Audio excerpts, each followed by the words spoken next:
ಪಹಲ್ಗಾಮ್ ಪ್ರತಿಕಾರ ತಗೊಂಡೇ ಸಿದ್ಧ ಅಂತಿದೆ ಭಾರತ.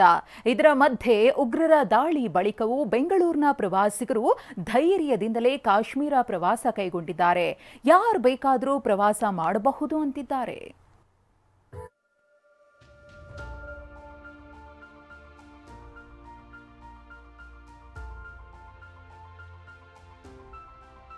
ಪ್ರೀತಿಸುವವರಿಗಿದು ಪ್ರೇಮ ಕಾಶ್ಮೀರ, ಪ್ರೇಮಿಗಳ ಪಾಲಿನ ಸ್ವರ್ಗ.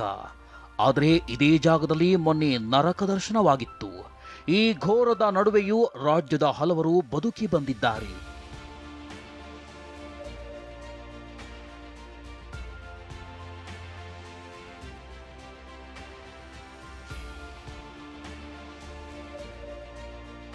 ಉಗ್ರರ ದಾಳಿಯಿಂದ ನವದಂಪತಿ ಬಚಾವ್.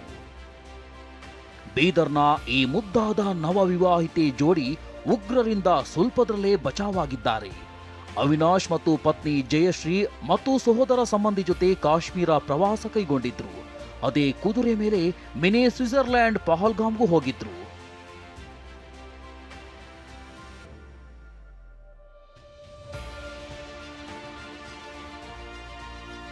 ಆದರೆ ಇವರ ಅದೃಷ್ಟ ಚೆನ್ನಾಗಿತ್ತು. ಇವರು ಅಲ್ಲಿಂದ ಮತ್ತೆ ಬೆತಮ್ ವ್ಯಾಲಿಗೆ ತೆರಳಿದ್ರು. ಆಗ್ಲೇ ಪಹಲ್ಗಾಮ್ನಲ್ಲಿ ಉಗ್ರರ ರಕ್ತದೋಕುಳಿ ಬಗ್ಗೆ ಮಾಹಿತಿ ಬಂದಿತ್ತು. ಅದನ್ನ ಕೇಳಿ ದೇವ್ರೇ ಬದುಕಿದೆವು ನಾವು ಅಂತ ಇವರು ನಿಟ್ಟುಸಿರು ಬಿಟ್ಟಿದ್ರು. ಪ್ರವಾಸವನ್ನ ಅರ್ಧಕ್ಕೆ ಮೊಟಕುಗೊಳಿಸಿ ತವರಿಗೆ ವಾಪಸ್ಸಾದ್ರು. ಸರ್ ಘಟನೆ ನಡೆದಾಗ ಅಲ್ಲಿರಲಿಲ್ಲ ಸರ್, ನಾವು ಪಾರಾಗಿದ್ವಿ ಸರ್. ಅಲ್ಲಿಂದ 14 ಕಿಲೋಮೀಟರ್ ಬೇತಾ ವ್ಯಾಲಿ ಅಂತ ಇತ್ತು ಸರ್, ಆ ಕಡೆ ಇದ್ವಿ ಸರ್ ನಾವು. ಇರಲಿಲ್ಲ ಸರ್. ಹಾಂ ಸರ್, ನಾರ್ಮಲ್ ಆಗಿ ಭಯ ಒಂದು ಸೃಷ್ಟಿ ಆಯಿತು ಸರ್. ಮನೆಯಲ್ಲೆಲ್ಲ ಗೊತ್ತಾಯಿತು. ಮನೆಯಲ್ಲೆಲ್ಲ ಕಂಟಿನ್ಯೂ ಕಾಲ್ ಮಾಡ್ತಿದ್ರು, ಎಲ್ಲಿದ್ದೀರಾ, ಸೇಫ್ ಆಗಿದ್ದೀರಿ ಅದೆಲ್ಲ ಕೇಳ್ತಿದ್ರು. ನಾವು ಸೇಫ್ ಆಗಿದ್ದೀವಿ ಅಂತ ಹೇಳಿದ್ವಿ ಸರ್ ನಾವು. ಉಗ್ರರ ದಾಳಿಗೂ ಡೋಂಟ್ ಕೇರ್, ಕಾಶ್ಮೀರದಲ್ಲಿ ಪ್ರವಾಸಿಗರ ದಂಡು. ಪಹಲ್ಗಾಮ್ ನರಮೇಧದ ಬಳಿಕ ದೇಶದ ಮುಕುಟ ಕಾಶ್ಮೀರ ಕಣಿವೆಯಲ್ಲಿ ಉದ್ವಿಗ್ನ ಸ್ಥಿತಿ ಇದೆ. ಅಲ್ಲಿಗೆ 50 ಪ್ರವಾಸಿ ತಾಣಗಳನ್ನ ಬಂದ್ ಮಾಡಲಾಗಿದೆ. ಕೆಲ ಪ್ರವಾಸಿಗರು ಕಾಶ್ಮೀರ ತೊರೆದಿದ್ದಾರೆ. ಆದರೆ ಇದರ ಮಧ್ಯೆಯೂ ಪ್ರವಾಸಿಗರು ಬರ್ತಿದ್ದಾರೆ. ಉಗ್ರರ ದಾಳಿ ಬಳಿಕವೂ ಬೆಂಗಳೂರಿನ ರಾಹುಲ್ ಪ್ರವಾಸ ಕೈಗೊಂಡಿದ್ದಾರೆ. ಈ ಬಗ್ಗೆ ವಿಡಿಯೋವೊಂದನ್ನ ಮಾಡಿದ್ದು, ಇಲ್ಲಿ ಯಾವುದೇ ಸಮಸ್ಯೆ ಇಲ್ಲ, ಕಾಶ್ಮೀರ ಸಂಪೂರ್ಣ ಸುರಕ್ಷಿತ ಅಂತ ಸದ್ಯದ ಅಲ್ಲಿನ ಪರಿಸ್ಥಿತಿ ವಿವರಿಸಿದ್ದಾರೆ. हम बैंगलोर से आए हैं और कोई प्रॉब्लम नहीं है. हम लोग 2 दिन शिकारा में रुके यहाँ पे और पूरा श्रीनगर घूमे.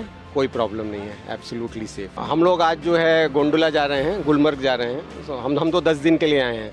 हमने 3 महीने पहले प्लान बनाया था, हमने तो कैंसिल नहीं किया. We are going ahead with.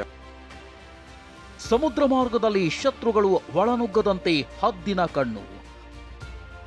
ರಾಕ್ಷಸರ ದಾಳಿಯಿಂದಾಗಿ ದೇಶದ ಪ್ರವಾಸಿ ತಾಣಗಳಲ್ಲಿ ಕಟ್ಟೆಚ್ಚರ ವಹಿಸಲಾಗಿದೆ. ಅದರಲ್ಲೂ ಉತ್ತರ ಕನ್ನಡ ಜಿಲ್ಲೆಯ ಪ್ರವಾಸಿ ತಾಣಗಳಾದ ಗೋಕರ್ಣ, ಮುರುಡೇಶ್ವರದಂತಹ ಸಮುದ್ರಕ್ಕೆ ಹೊಂದಿಕೊಂಡಿರುವ ಪ್ರವಾಸಿ ತಾಣಗಳಲ್ಲಿ ಪೊಲೀಸರು ಕಾರ್ಯಾಚರಣೆ ನಡೆಸುತ್ತಿದ್ದಾರೆ. ಹೋಮ್ ಸ್ಟೇ ರೆಸಾರ್ಟ್ಗಳಲ್ಲಿ ಪ್ರವಾಸಿಗರ ಮಾಹಿತಿ ಕಲೆ ಹಾಕಲಾಗುತ್ತಿದೆ. ಕಡ್ಡಾಯವಾಗಿ ಸಿಸಿ ಕ್ಯಾಮೆರಾ ಅಳವಡಿಸುವಂತೆ ಮಾಲೀಕರಿಗೆ ಸೂಚಿಸಲಾಗಿದೆ. ಆ ಮೂಲಕ ಹೊರ ರಾಜ್ಯ, ವಿದೇಶಿ ಪ್ರವಾಸಿಗರ ಮಾಹಿತಿ ಸಂಗ್ರಹಿಸಲಾಗುತ್ತಿದೆ. ಇದಷ್ಟೇ ಅಲ್ಲ, ಸಮುದ್ರ ಮಾರ್ಗದ ಮೂಲಕ ಉಗ್ರರು ನುಸುಳದಂತೆ ಕರಾವಳಿ ಕಾವಲು ಪಡೆ, ಭಾರತೀಯ ಕೋಸ್ಟ್ ಗಾರ್ಡ್ ಕಾರ್ಯಾಚರಣೆ ನಡೆಸುತ್ತಿದ್ದು, ಬೋಟ್ಗಳ ದಾಖಲೆ ತಪಾಸಣೆ ನಡೆಸಲಾಗುತ್ತಿದೆ. ಬೀದರ್ನಿಂದ ಸುರೇಶ್ ಜೊತೆ ಸೂರಜ್ ಉತ್ತೂರೆ, TV9 ಕಾರವಾರ.